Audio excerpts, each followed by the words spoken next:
ilaha illallah wahdahu la syarika lah wa asyhadu anna muhammadan abduhu wa rasuluhu la nabiyya ba'dah.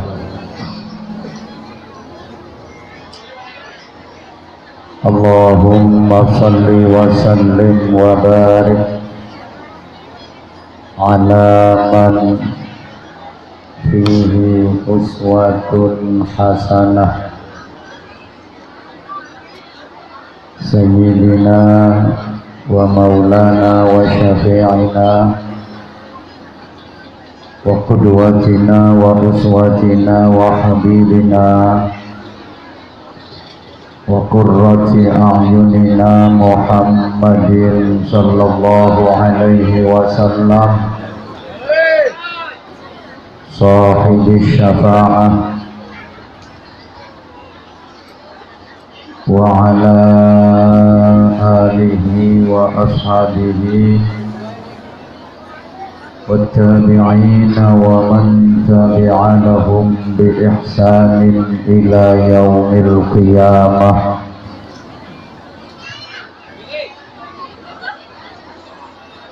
Subhanaka la ilma lana illa ma 'allamtana innaka antal alimul hakim. Rabbi shrah li sadri wa yassir li amri wahlul 'uqdatam min lisani yafqahu qawli waj'al li waziran min ahli. Rabbana atina min ladunka rahmah wa hayyi' lana min amrina rasyada. Amma ba'du, sa'adatal afadil wa ashabal fadail, ulama'an al-kurama wa masyayikhan al-a'izza, para alim, para bapak kiai, ibu-ibu nyai, masyayikh, asatid, para sesepuh, segenap pengurus Nahdlatul Ulama, baik dari cabang Musirawas, cabang Lubuk Linggau, cabang Lahat, yang berkesempatan hadir dari jajaran Syuriah dan Tanfidiyah beserta seluruh banom-banomnya yang sama-sama kita taklimi dan yang insya Allah selalu diberikan pertolongan, kekuatan oleh Allah Subhanahu wa Ta'ala dalam mengawal akidah ahlu sunnah wal jamaah.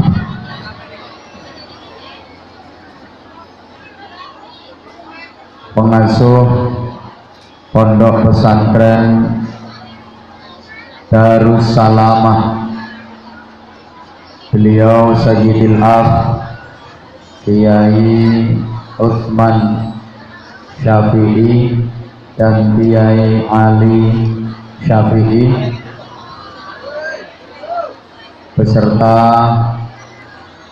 keluarga dan kepengasuhan pesantren beserta seluruh pengurus yayasan pesantren yang saya hormati, para pejabat pemerintah dalam semua tingkatannya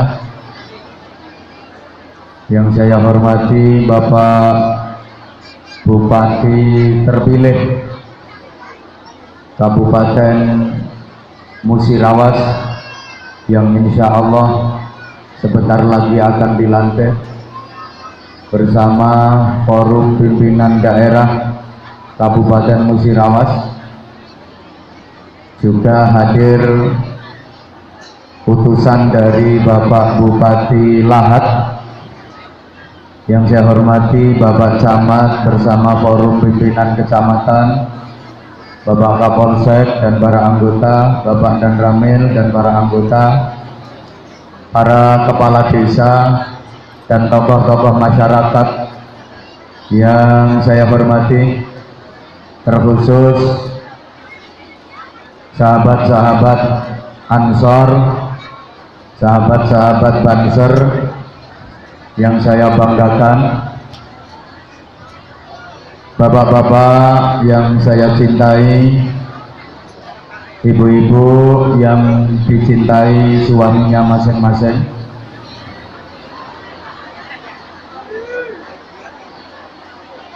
para santri dan jamaah sekalian yang saya cintai, yang saya hormati, rahimakumullah. Hadir kita di majelis yang mulia ini mudah-mudahan menjadi wasilah agar supaya sisa-sisa umur yang diberikan Allah Subhanahu wa Ta'ala kepada kita benar-benar menjadi umur yang barokah, dan itu kita modali dengan keimanan yang kokoh, kuat dan mantap. Siang ini satu bukti bahwa masyarakat sekitar sini ini merupakan orang-orang yang imannya hebat, yang imannya kuat. Mbora dikatekno aku omong.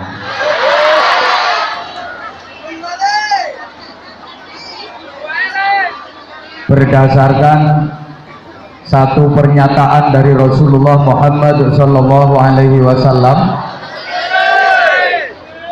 pernah satu ketika beliau bertanya kepada para sahabat, wahai para sahabatku, man a'jabul khalqi imanan, siapa di antara para makhluk Allah yang imannya paling hebat, imannya paling ajaib? Waktu itu para sahabat menjawab, imanul malaikah ya Rasulullah, yang paling hebat adalah imannya para malaikat. Tapi Nabi kemudian menyatakan, bukan, imannya malaikat itu bukan iman yang hebat, imannya malaikat itu iman biasa. Malaikat iman pantas, malaikat beriman wajar, karena malaikat dengan Allah itu enggak ada yang rahasia.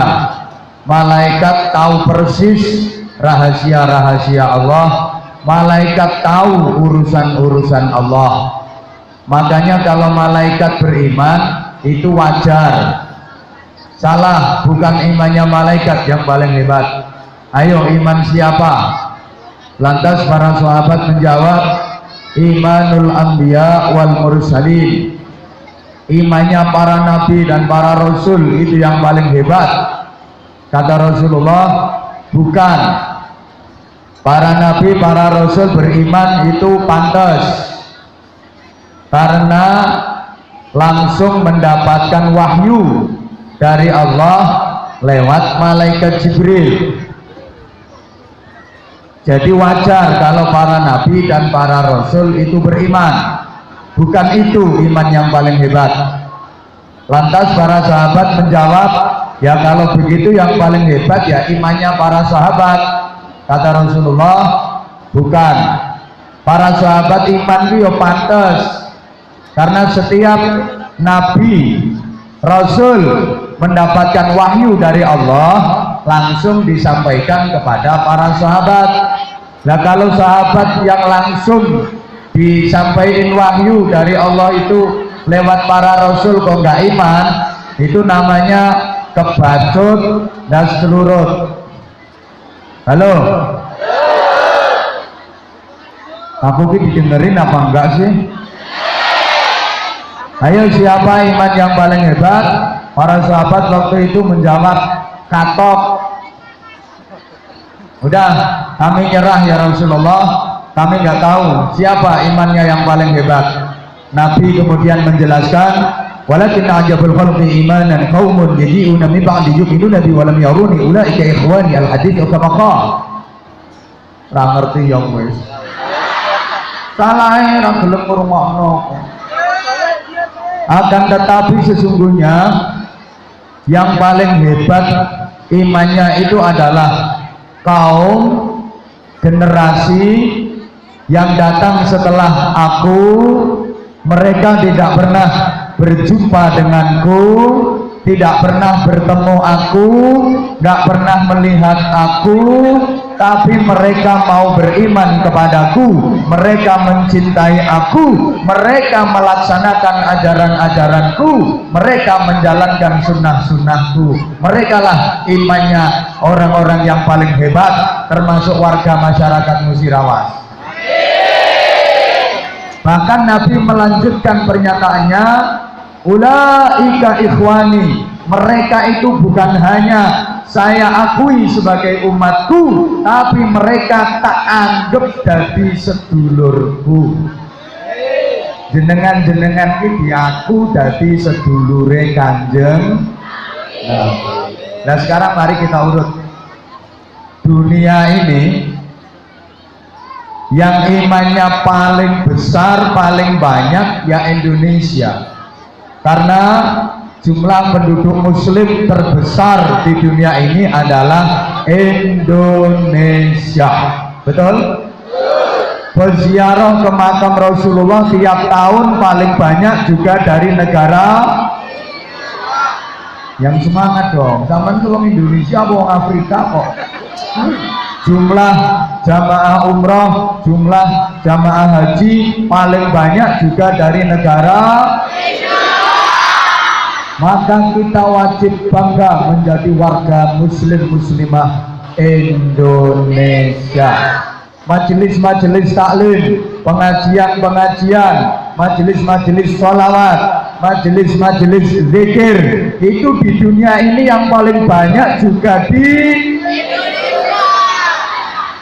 Memang benar, sehingga banyak tokoh-tokoh besar muslim dunia, termasuk beliau Syekh Hisham Kabbani, ulama besar Amerika Serikat, itu menyatakan di dunia ini tempat yang paling aku sukai ada dua.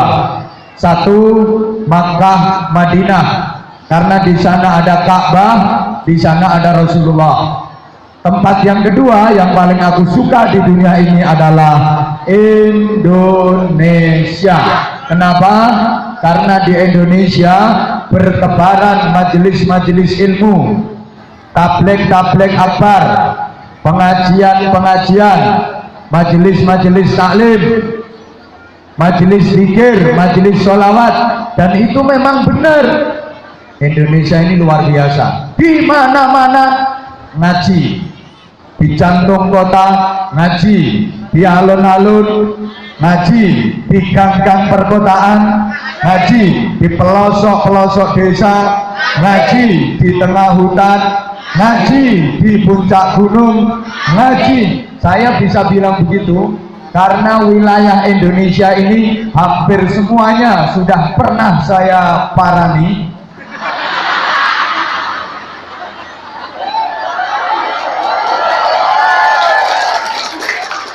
Zaman umek kae malah aku keliru kabeh. Pokok semua sudah pernah saya sabar. Wis tahu tak sobo. 33 provinsi, yang belum saya tinggal 2 provinsi. Isinya yuk ngaji dan ngaji. Bukan hanya di dalam negeri, sampai ke luar negeri orang Indonesia itu juga ngaji. Saya kalau lagi diundang ceramah ke Korea, Jepang, Hong Kong, Taiwan, Singapura, saya modelnya kok kayak orang ngandel.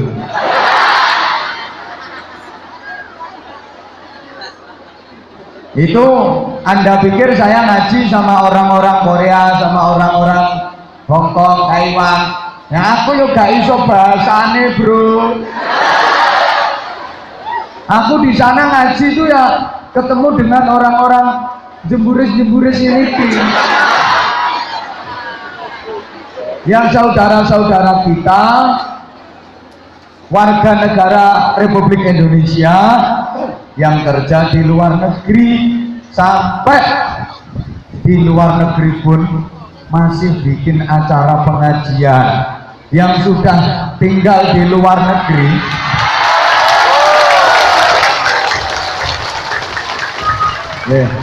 begitu saya berdiri sontak ibu-ibu sorak tepuk tangan gemuruh. Ini bukti bapak-bapak bahwa ibu-ibu itu lebih senang yang berdiri.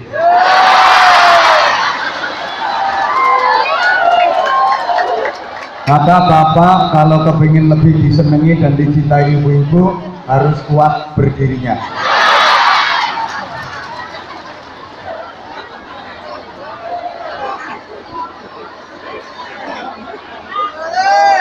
Wis nang luar negeri ini loh isek gawe acara ngaji. Bro tolong operator egonya dikurangi. Yang penting suaranya cetak. Yang penting cetok. Egone dikurangi, volumenya diangkat titik. Insya Allah nggak jebol salonmu. Son melek emang banget.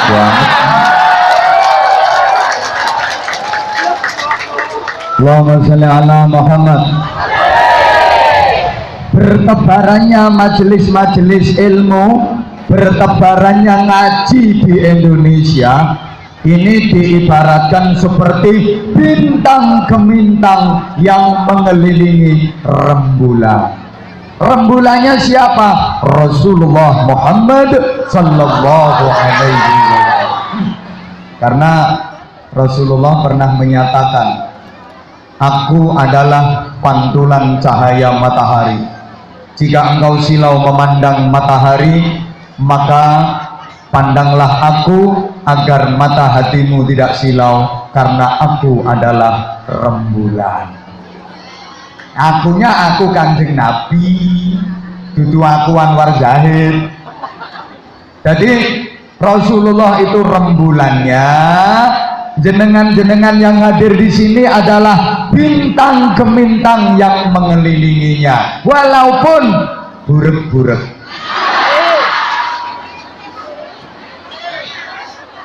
Coba ngomong ngenyek, sing rumangsa dinyek, hatinya sakit, mumpung durung minggato. Soale iki engko saya mburi saya lara. Tambah muri tambah loro. Ngaji bareng Anwar Zahid ndak boleh loro hati, ndak boleh mangkelan. Timbangane mangkelan, atuan minggato. Allahumma sholli ala Muhammad.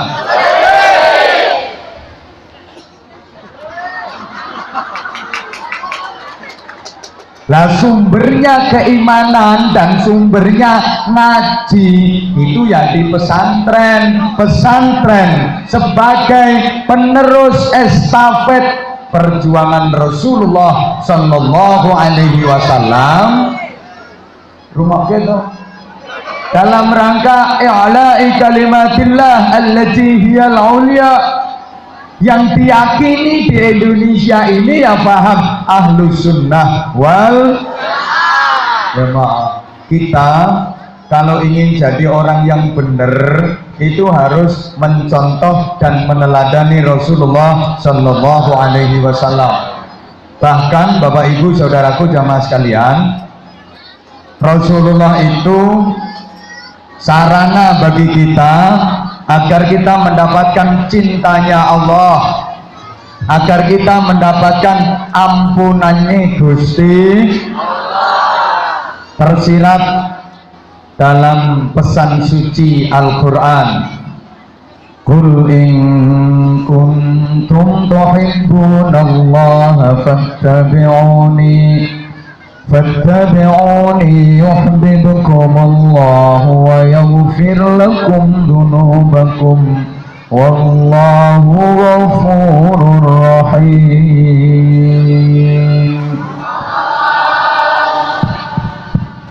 Ya sabar, pancen suami ngene iki wis paling enak. Ayat ini mengisyaratkan jika kita ingin mendapatkan cintanya Allah dan jika kita ingin agar dosa-dosa kita diampuni Allah, mutlak yang harus kita lakukan adalah mengikuti Rasulullah, manut kanjeng Nabi, derek tindak lampai kanjeng Nabi, ngelakoni sunah-sunahe kanjeng Nabi. Asal kita mau mencintai Nabi, mengikuti kanjeng Nabi, pasti Allah mencintai kita, alhamdulillah.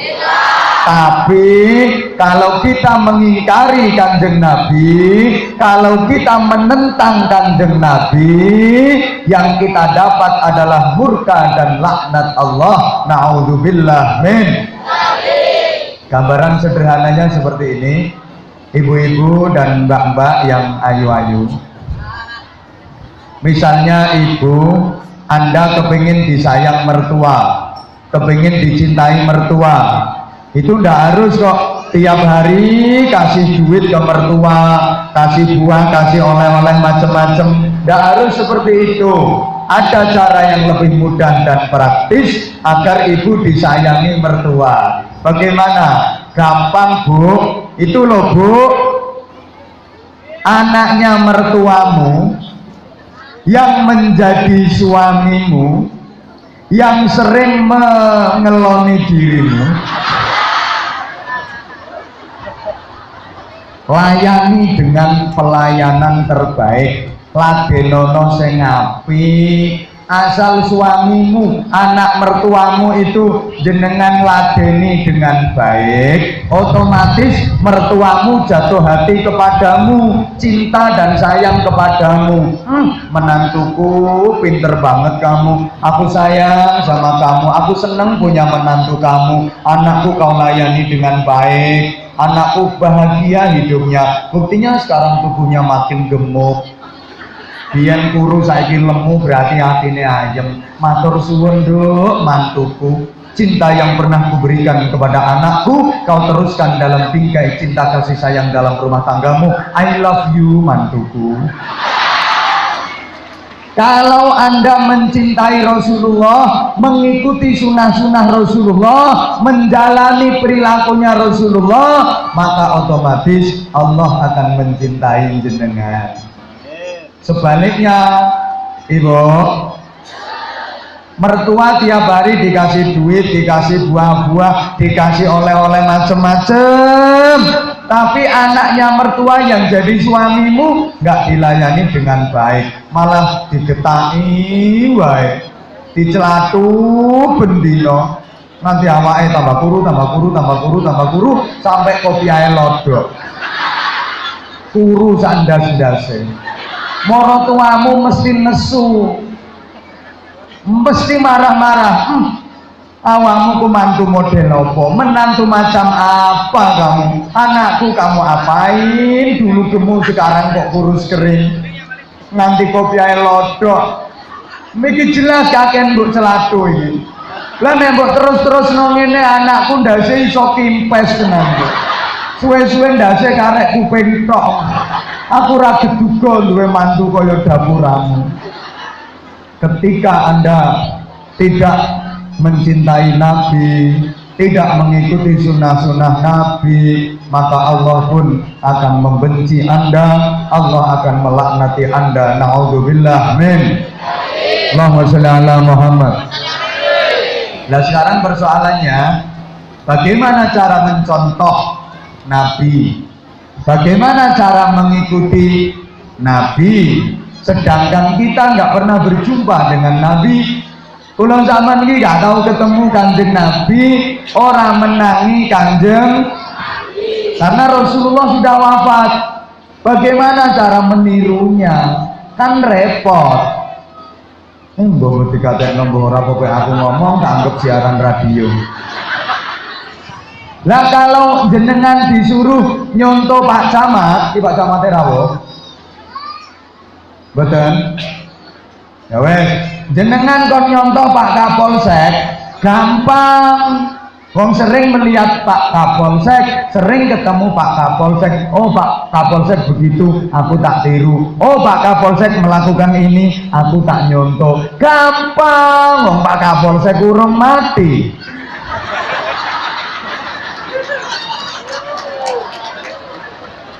Lah, kita disuruh meniru Rasulullah, disuruh mencontoh Rasulullah, sedang kita nggak pernah melihat Rasulullah, nggak pernah ketemu Rasulullah. Bagaimana cara mencontohnya? Ya tentu saja caranya lewat pewarisnya, lewat para penerus perjuangannya. Siapa? Ya para ulama, para kiai, pengasuh-pengasuh pesantren, guru-guru ngaji, itu sebagai pewaris para nabi. Betul? Al ulama warasatul anbiya. Para ulama itu pewarisnya para nabi. Tolong perhatikan para jamaah, ini lafadznya jamak. Jadi bukan hanya pewarisnya nabi, tapi pewarisnya para nabi. Yang diwarisi itu beberapa nabi, banyak nabi, bukan cuma satu nabi. Allahumma sholli ala Muhammad. Sehingga ulama, kiai itu karakternya macam-macam, nggak usah kaget. Ada yang keras, ono kiai itu kompras, itu marisi karakternya Nabi Musa. Nabi Musa itu keras. Ditanya, bagaimana hukumnya sholawat sambil diiringi dengan organ, diiringi pakai musik, alatul malahi. Itu ada yang keren, haram, nggak boleh. Ono sing ngono, tapi ya ada yang lemes, nggak apa-apa, wong sholawatan karo nikili pentil. Pentile organ. Ada ulama, ada kiai yang mewarisi Nabi Ayub, loro-loron, sakit-sakitan tapi punya kesabaran yang tinggi. Ojo mbok lokke, kiai kok menggiliten. Ini memang marisi Nabi Ayub kok. Ono sing marisi Nabi Nuh, bojone cerewet. Makanya lek ono kiai kok kalah karo bojone aja mbok lokke.